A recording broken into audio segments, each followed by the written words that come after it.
my name is Archi Mistry, and I'm basically from India.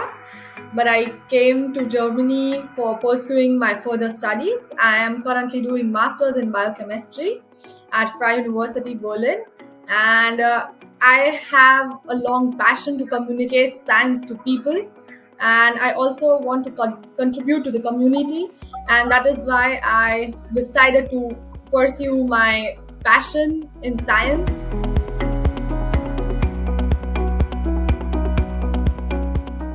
So the goal of this project was to see that what kind of species are majorly affecting because of the temperature. So there are lots and lots of coral species. So we wanted to identify which are the major ones which get affected by the temperature changes and other factors around.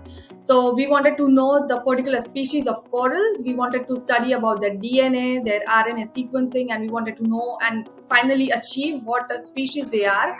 Because when we found out from the observations underwater, so my professor, he observed that a particular species was affected a lot. So he just got the corals from the water, and obviously it was all legally accepted. And then we worked on the coral species, and we want to know what species they are, what species they belong to.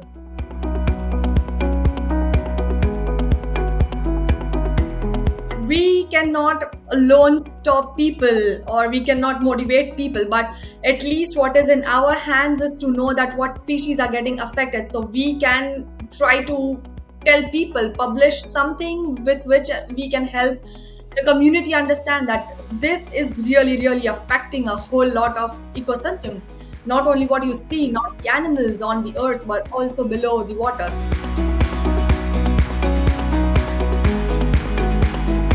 I think we underwent lots of research first. We wanted to look at the statistical analysis, what happens, which species are there.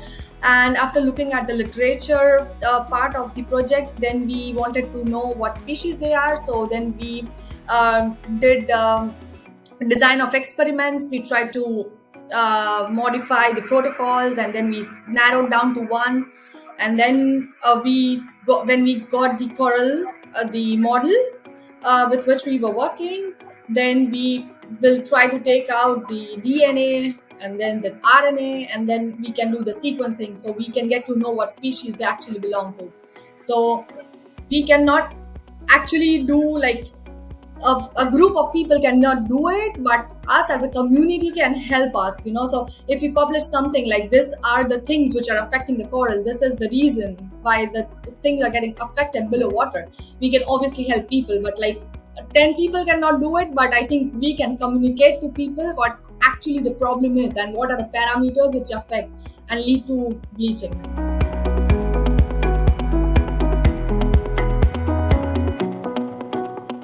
I was very happy to be accepted to work as a research intern at the institute, but as I was very young, I could not go to collect the species, because they also need some special expertise of scuba diving, which I was not allowed to do that.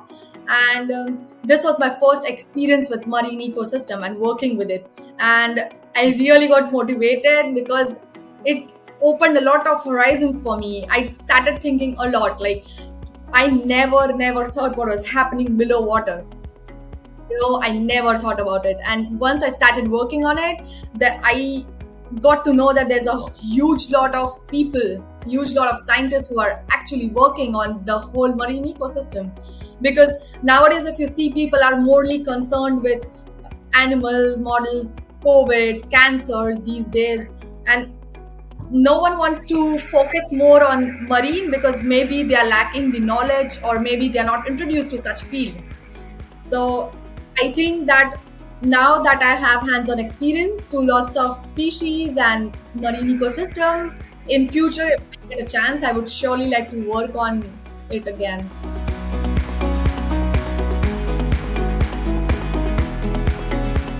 So when I was pursuing my 10+2, we always had an option to choose from what field we want to go.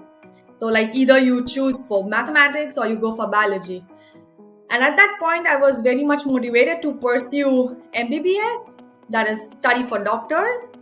But at some point of time, I always wanted to pursue something which people were not. Because I was belonging to a group of 30 people in my school, in my high school. And out of those 30 people, I think hardly 4 or 5 people are belonging to different fields. And rest of them are all focused towards a particular crowd. I would not say that it is not something very special, but I always wanted to do something very different which I could be satisfied with.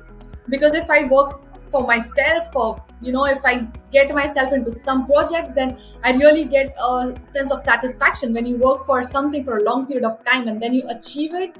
And I think I want to help a community in such a way that there are lots of people who can help you out. For example, doctors, they can prescribe you medicines and everything, but some people have to also work behind the scenes, so we can potentially identify targets, and we can make drugs, so we can influence people, like in corona vaccine. So many people have to work, and I think it takes a lot of patience to become a scientist, because you have to keep up with the same energy every day, even if your project is not working according to you.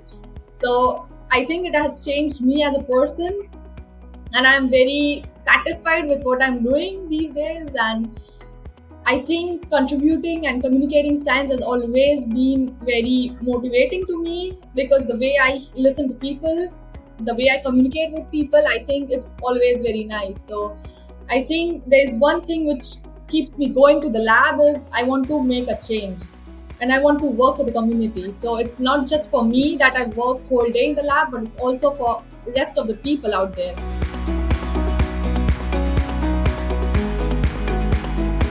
I would like to do something with cardiology. So I want to do my PhD in cardiology these days, because I saw people are mainly focused with cancers. But there are also other lifelong and the life-related diseases. Because of lifestyle changes, there are lots of cases which are coming up for like heart attacks. People are not having a healthy lifestyle, the blood glucose levels, their heartbeat levels, their heart rates. So I want to actually study more about those things, and I want to get to know what actually is affecting, what are the parameters, or how can we change the lifestyle and we can, improve our life longevity. And I think that would be my plan. But that's just a plan for now. Let's see how it goes.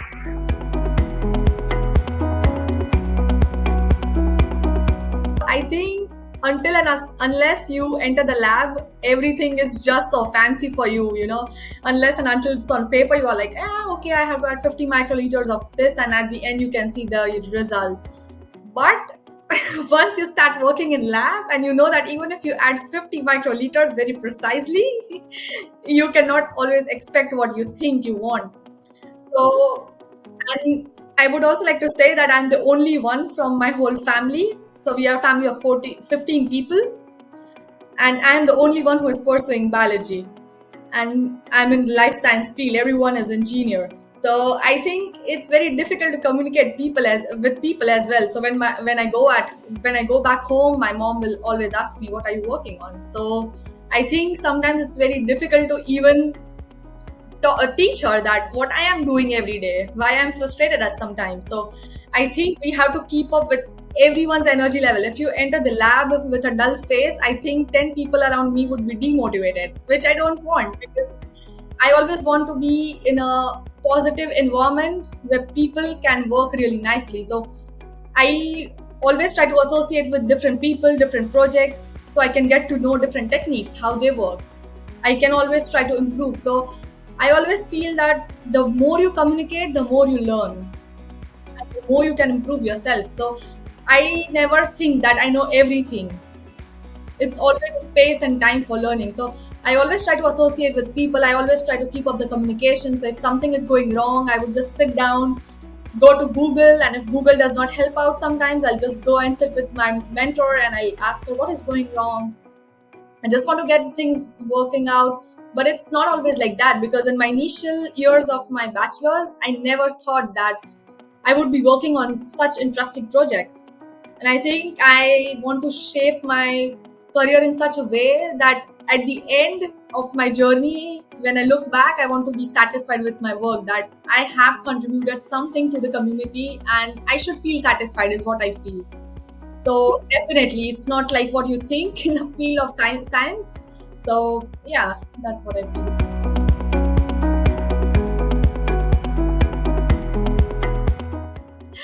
Yeah, it actually happens with me. Like, it recently also happened. So we were doing qPCR for certain experiment, and I don't know, for some reason it did not work out.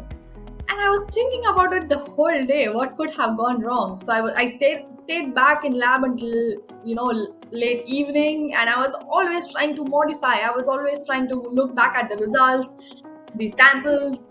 And it's not that you only look at qPCR or something. You go back to the whole experimental setup, what went wrong. So it always goes in my mind until and unless I have good results. So I always feel that if something is not going wrong, at the end of the day, when I sum up my day, I write it down what needs to be done the next day. So I'm always ready with a plan when I wake up. So I think that makes me very motivated to just go at work and start it. So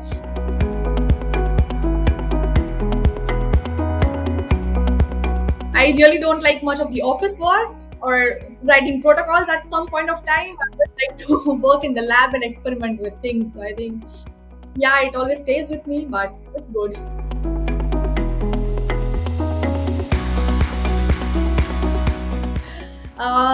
I think I like to do Western blots more these days, because it's a long process, and at the end you always have this, the result time, what you tell when you scan the blots. And it's like always after 5 to 10 minutes, it's like either you see a beautiful picture of your scans or else you see nothing.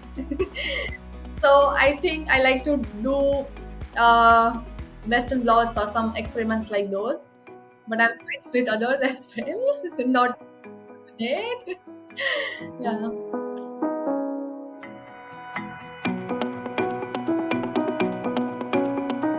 I think in a long run, my future plan for next 5 to 6 years would be to do PhD primarily.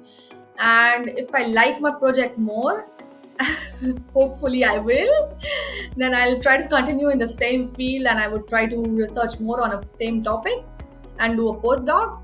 So yeah, let's see. I don't have clear cut idea, because these days I am always fluctuating my decisions about what I want to do next. So I think this is my short term goal, I would like to say.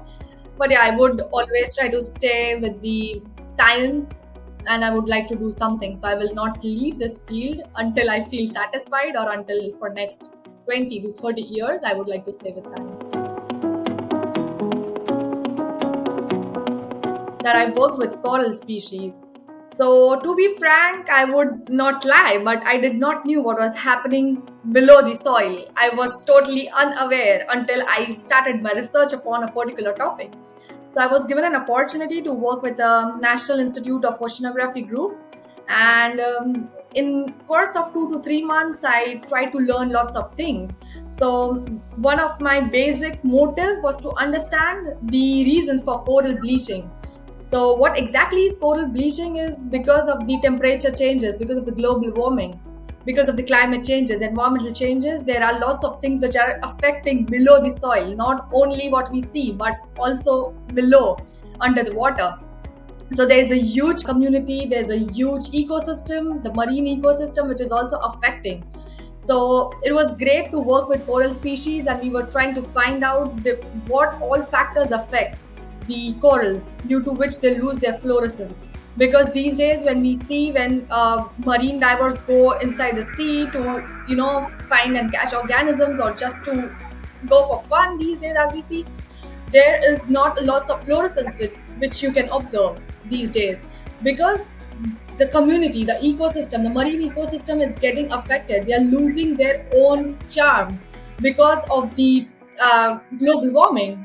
So I think we tried to study that, and we wanted to also know about which species do they belong to, what are the temperature conditions under which they are getting affected, and in which temperature range do they lose their fluorescence, and how are the cells affected. So that was my main project which I wanted to study, and I think we are working good on that.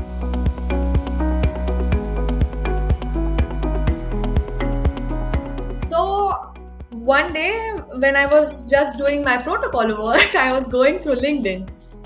So there, I think there was also a campaign which was launched by Eppendorf about sustainability, and that actually caught my attention because I would like to say and share that recently I have been working a lot in the cell culture, and we are always working with those small Eppendorfs. And what happens is you use it once and you discard it. So it's like there's a huge lot of waste which comes out of that.